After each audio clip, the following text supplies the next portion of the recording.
2023 is finally over, and now we can finally take a look at the results of your votes in my end-of-year survey, and thank you to the 333 players who voted.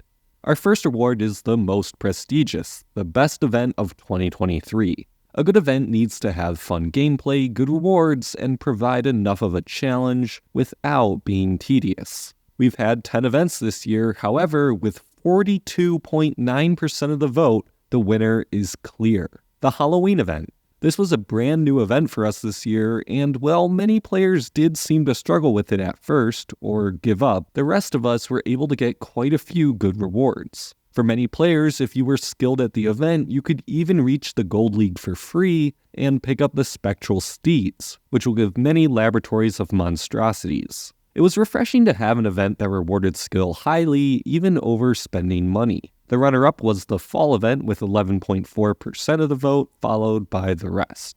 But what about the worst event? What makes an event bad? Maybe bad buildings, a boring or too difficult minigame? Well, this vote was a lot more contentious. With only 28.5% of the vote, the winner, or loser, of the worst event of 2023 is the winter event. If I had to guess why winter got this award, is that it is extremely slow-paced. Recently, events have required daily or near daily play to get the rewards, but winter requires you to just save up for one day to play during an event that's a month long.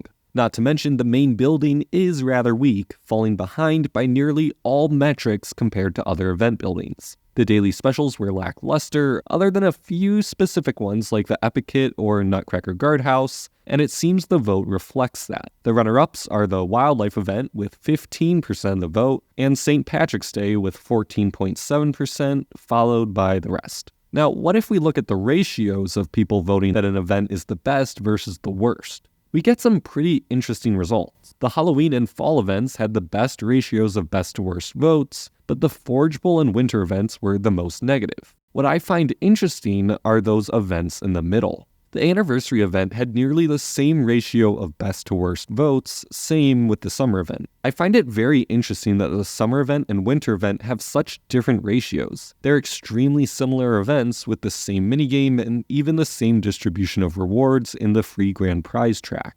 I also think it's odd that the wildlife and fall events have almost completely opposite ratios, despite having almost exactly the same minigame. Per the number of events we have each year, it seems that most players are fine with the current number of events as is. 10 per year seems to be in the sweet spot. Looking at whether events are fair for free-to-play players, most agree that events are neither hard nor easy for players.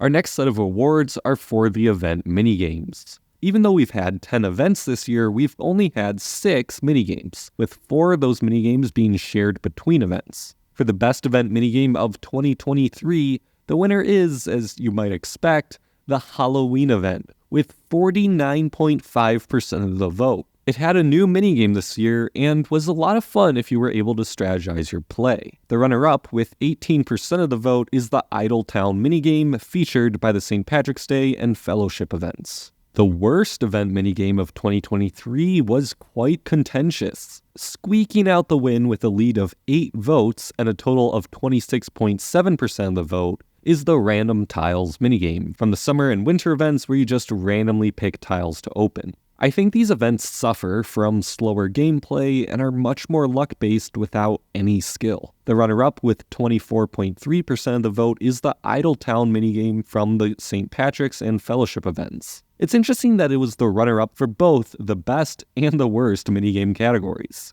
I also asked players how they'd rate the difficulty of each event on a scale of 1 being easy to 4 being hard. Averaging these results, the easiest event of 2023 is the Forgeable event, with a difficulty rating of 1.17. It's pretty simple as you just choose one of the 3 players. As per the most difficult event of 2023, the winner goes to the Halloween event, with an average rating of 2.47.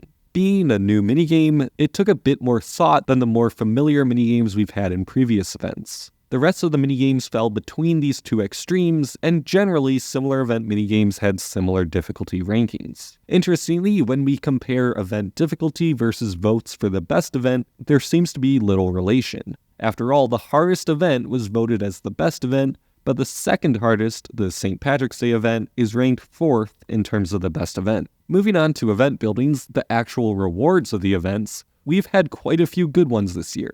However, only one can win the best event building of 2023. Do note that in cases with multiple event building options, such as the 4 variants of the Tower of Conjunction, these were considered one event building. The winner with 30.9% of the vote is the Autumn Vineyard.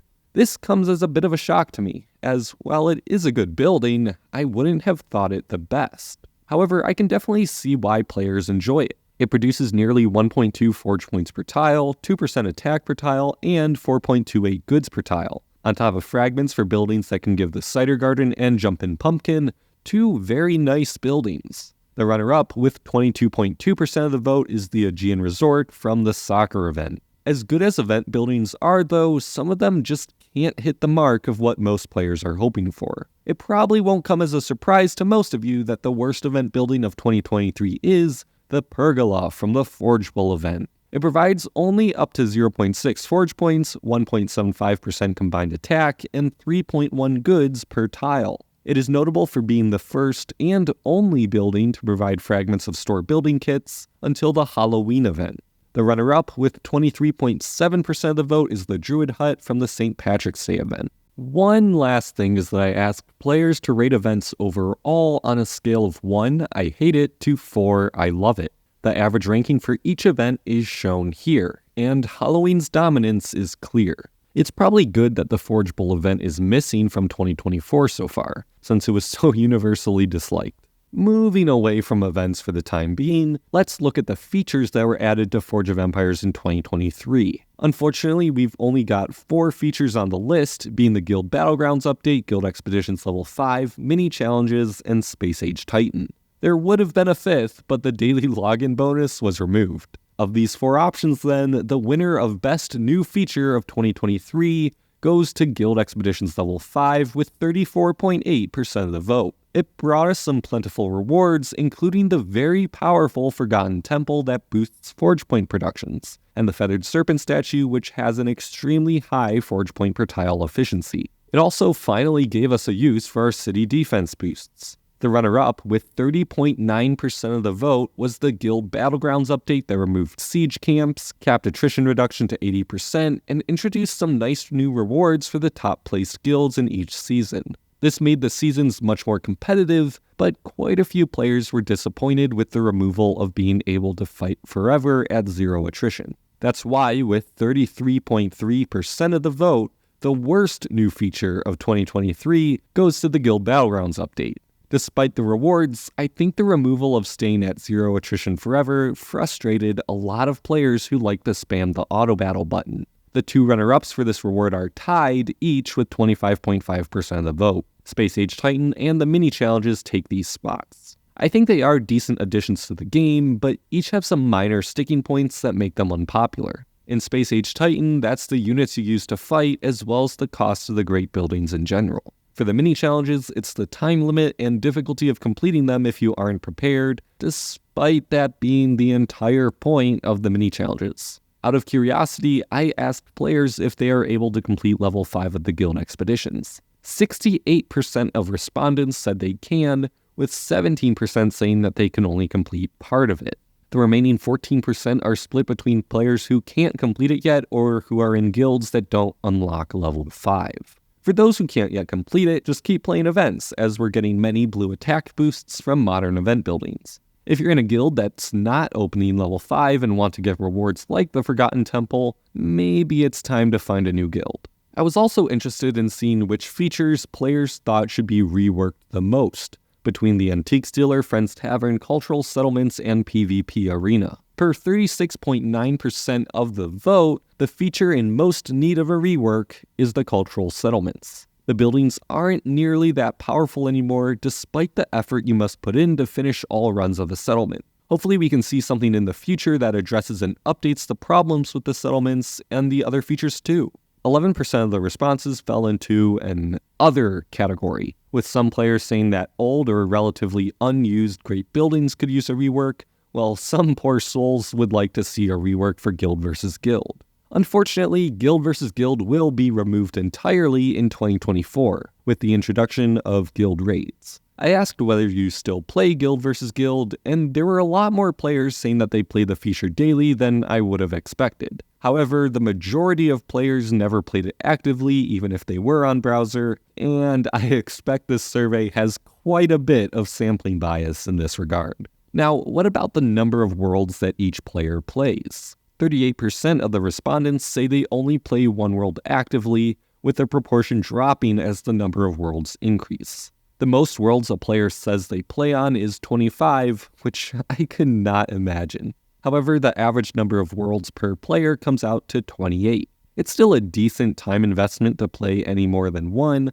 but it's nice having other worlds to function as diamond farms or places to play the game in weird ways. Now, what about spending? If all players can agree on one thing, it's that this year has provided players with ample opportunities to spend money in diamonds, especially during events. Well, 53% of respondents say they haven't spent any real-world money on events this year. The winner of the event that got the most players to spend goes to the fall event, with 24% of respondents saying that's where they spent their hard-earned cash. Interestingly, only 26.1% of players say that they haven't spent any diamonds in events this year. Instead, 40.2% of the respondents say they spent their diamonds in the Halloween event. Especially with the ease at which you could get into the Gold League, this makes sense. Securing one spot to get the Spectral Steeds is as good a use of diamonds as there can be. I also asked players just how much they spent in 2023. 48% say they have not spent a single dime in-game this year, and it falls off quickly from there. However, a whopping 8% of respondents have spent over $500 in Forge of Empires in 2023. That's not a small sum of money. Additionally, even though 48% haven't spent this year, only 40.8% of respondents have never purchased something in the game. And now we come to possibly two of the most interesting questions I asked. Is Forge of Empires free to play? And do you need to spend money to enjoy the game? 73% of players lean on the side of the game being free to play, and 77% on the side of not needing to spend money to enjoy the game. However, what I found intriguing is when we look at these results in terms of money spent by the respondents. For the question of whether the game is free to play, the results are relatively similar across the range of spending. However, when we look at whether you need to spend to enjoy the game, there's a clear trend here. The more players spend in the game, the more they feel that they need to do so to have fun. While only 10% of free-to-play respondents lean towards needing to have to spend to have fun, that number grows to 70% of the players who spent over $1,000. It seems money can buy happiness, but only if you're already spending a bunch. Now, we can't forget about the real winners. The survey included a giveaway of 1 month of Discord Nitro to 3 lucky respondents, and the winners are, as chosen by the random formula in Google Sheets, Xander, Freya aka Michelada, and Mr. Bozo. I'll be sending your Nitro gifts shortly after this video goes live. Thank you to everyone who responded though. I already can't wait to compare the results of 2023 to those from 2024. Now, believe it or not, there are plenty of charts and graphs drawn from the survey data that I didn't include here to keep the video from being too long. I'll have all of that information posted over on my Discord server, and if you want to dig around in the data yourself, you can check out the spreadsheet I've linked in the description of all the responses, with any personally identifiable information removed, including submission timestamp, player name, and anything written in the optional thoughts questions. If you want to see an overview of the events and features we've had this year, check out part 1 of my Forge of Empires 2023 year in review, linked on screen now. Join my Discord server linked in the description to participate in future events like this, and thank you again to everyone who took the time to respond. I hope you have a great 2024, and as always, I'll see you all next time.